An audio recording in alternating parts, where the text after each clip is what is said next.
You spend all this money on Microsoft 365, on SharePoint, on antivirus.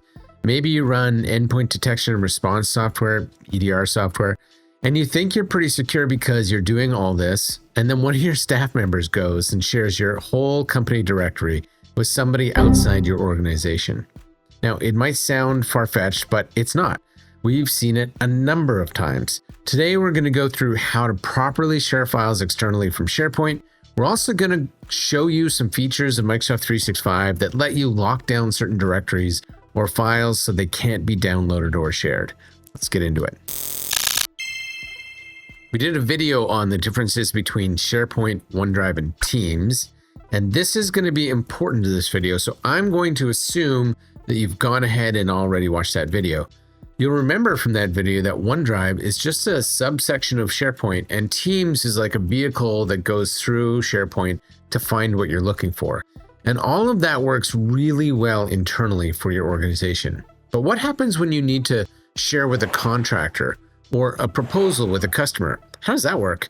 Well, there are a few precursor things that we need to do here. One, in order to share externally from SharePoint, that has to be turned on by your IT team at the tenant level. The tenant is just your whole Microsoft 365 instance.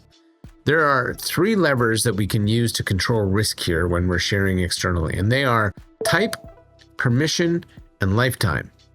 If you're using sensitivity labels, the confidential label will stop things from being shared or downloaded, whereas the external label will let things go outside your organization. If you've got some sensitive sites, like perhaps a finance site in your SharePoint, you can set the external sharing switch at the site level as well. Let's jump into a demo.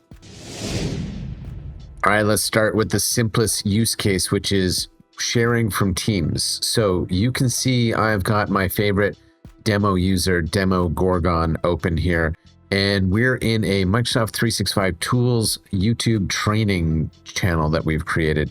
And if I click on the Shared tab here, you'll see that we have some documents in here. And if I want, I can expand this so I can see where they the full name of them. I can also, as I'm going along here, I can select individual files. I can select multiple files if I want. I can open these directly from here with the three buttons here to open them in either browser, in Teams, or in the app. I can also, this is what we're here to do, I can share these things. So I can use this kind of international symbol for sharing to click this and open up the sharing window. And now you'll see we've got some sensitivity labels here. So this particular document, 10 Things I Love About Stranger Things, is a document that can be shared publicly. So let's change what we want here. Let's actually do a little bit, let's go a little bit advanced here. Down here, right next to the copy link, there is a link settings button, a little gear button. So we're going to click that. And we're going to change it here. And the rule of thumb here is you want to always give the least permissible permissions. So you want to avoid oversharing, just like kissing on a bus. You want to avoid oversharing. So in this case, let's say this document is just something, it's a script I need somebody to review. I don't need them to edit it. So I'm going to change the drop down here, the setting. And I'm going to say can only view. And actually, I'm going to go one step further than that. I'm going to say can view, but can't download. Even though this is a public document, I don't particularly want this person downloading my script and then taking it to the studio across the street per se.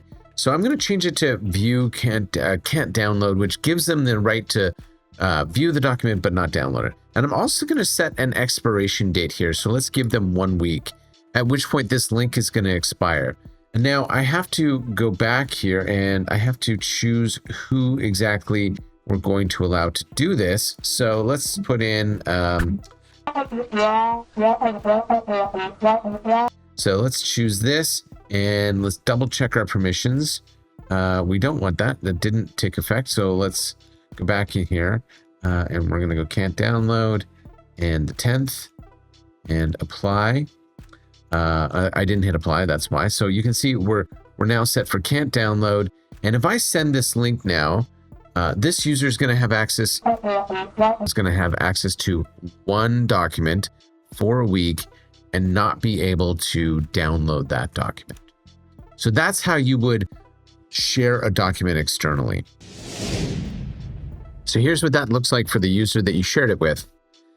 So I'm logged into that external email address, and I get this email that Demo Gorgon shared a file with me, and I click open.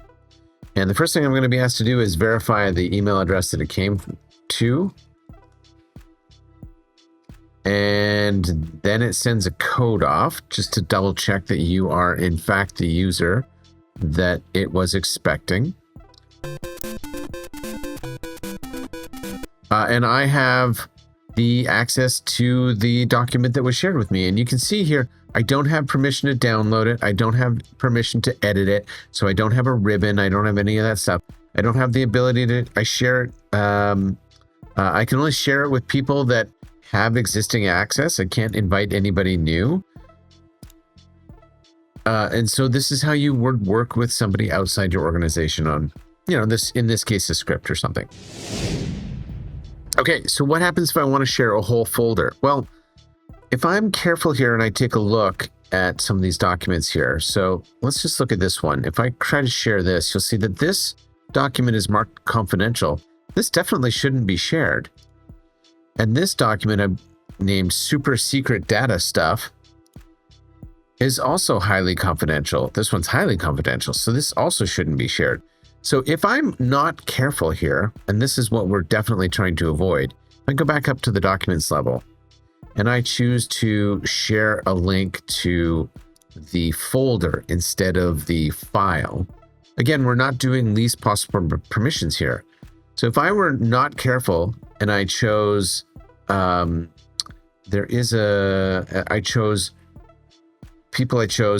chose to edit and I made this available here, I would be sharing confidential information with folks that I absolutely should not be sharing confidential information with. So please be careful and fail on the side of caution. Do not share folders when you only need to share files. The other thing to note is that if your security is not set like ours, if yours is a little more freewheeling, you may see the option here to share a file or a folder with anyone. That's a particularly bad idea unless you have a very specific use case for why you're doing it, because that makes that link that you share accessible to anybody who receives it or even sniffs it out. So you could be exposing your organizational data to the whole internet, which is not something you want to do. We made this video because it's something you need to know. And also, we never want to get another ticket where one of our clients has accidentally shared something they didn't mean to do. So hopefully we're going to kill two birds with one stone in this ever-changing IT landscape. Be adaptive. We'll see you next time.